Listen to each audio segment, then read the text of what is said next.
As you well know, we're going to be celebrating Father's Day on Sunday, which offers us all an opportunity to honor men for their devotions to their family and others. And, while we are honoring fathers, the left would like you to believe that fathers are not necessary, or that mothers are not necessary for that matter, that two moms are fine or two dads are fine. But a recent Rasmussen poll has found that 82% of voters believe that it is important for children to be raised in a home with both their mother and their father present. Well, joining me now to discuss this is Randy Wilson. He's the National Director of Men's Ministry here at the Family Research Council. Randy, always great to see you. Welcome back to Washington Watch. Great to see you again, Jody. Thanks for having me on. Well, it's our honor. Listen, I thank you in advance for your incredible leadership to reaching out to men all across the country. And, the left does not like when the truth is spoken.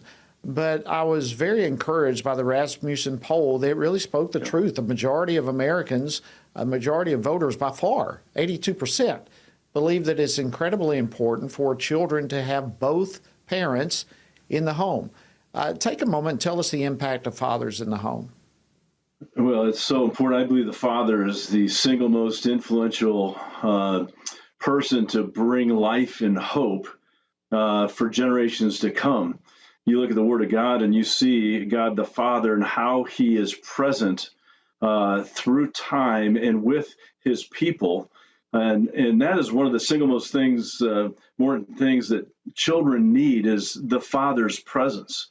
He doesn't have to be talking or directing all the time, or just to be there to listen to them. And that's the other thing is that the children are longing to be seen. They're longing to be heard and certainly affirmed.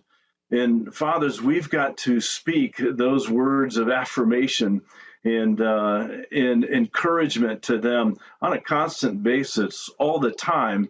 I believe that our words create worlds for others, and our children long to hear how they are doing, that they are accepted in their father's eyes. And when the father comes into the room, they want to see the father looking at them or moving to them to acknowledge their presence. It has a powerful impact on them emotionally as well as mentally, being accepted, because really that's the issue we're dealing with today is the whole idea of being accepted.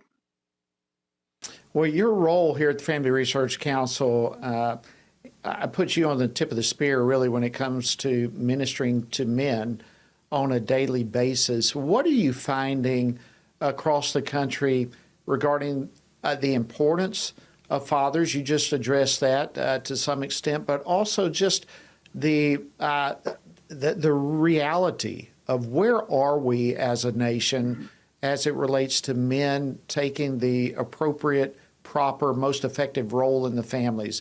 A scale of 1 to 10, how would you describe our condition? Well, we're not in a good place at all, as you well know, and we see the stats come out on a daily basis with all the research there. So Rasmussen, that was really encouraging to hear that the people understand the place that is missing, that the father is to occupy. But what I see is the men and the fathers, they don't have role models out there to look at. And so that's what they're wanting to hear, how they are doing. So in our presentation to men across the country at these Stand Courageous conferences, we talk specifically about 5 biblical principles of masculinity. And the first one we deal with is that of a presence. Wow. And, that's what we an talk incredible about one to start with. Yeah, I mean, because fatherlessness is a major problem. And it's an issue that we must get to the root of this problem.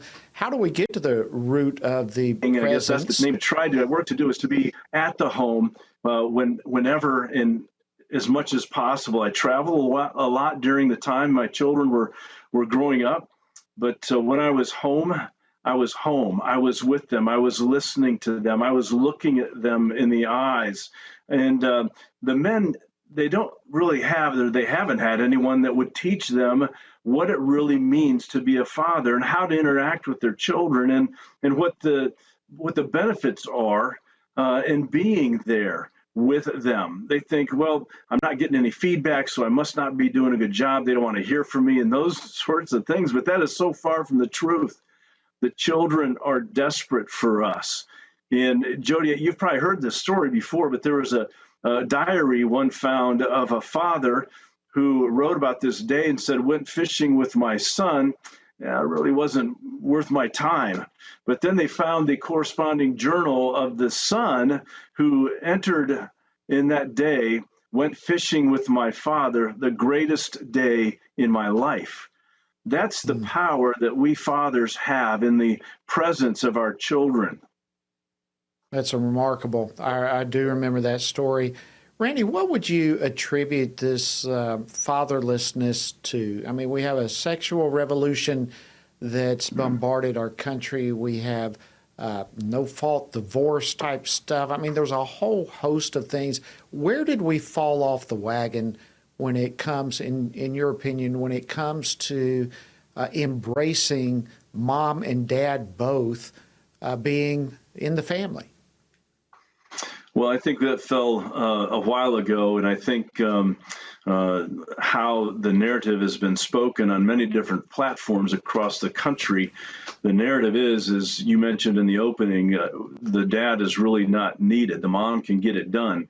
The male has been pushed aside, and you see that in so many venues. And that's why I say there wasn't a model for the dads to see their place and then stand in their place and be the father that he needs to be. The encouragement hasn't been there. You think about Blankenhorn, who came out with his Fatherless America book back in '94, and that launched several books, but it never really got picked up or understood as far as the man understanding what his place is. But the results are the incredible chaos that has been continuing to go down and increase since 1994 to where we are today. And then all the stats that you see on how fathers are not at home. The government has not helped this at all, as they fund families as long as the father is not in the picture. So, that communicates to the dad, to the man, that he is just not wanted. Jody, one of the most powerful things we do at the Stand Courageous conference is that of the father's blessing. As General brings that concept and talks to the men about it and then invites them to the front to receive a father's blessing, that is a whole new concept to, I think, the majority of men that come to these conferences.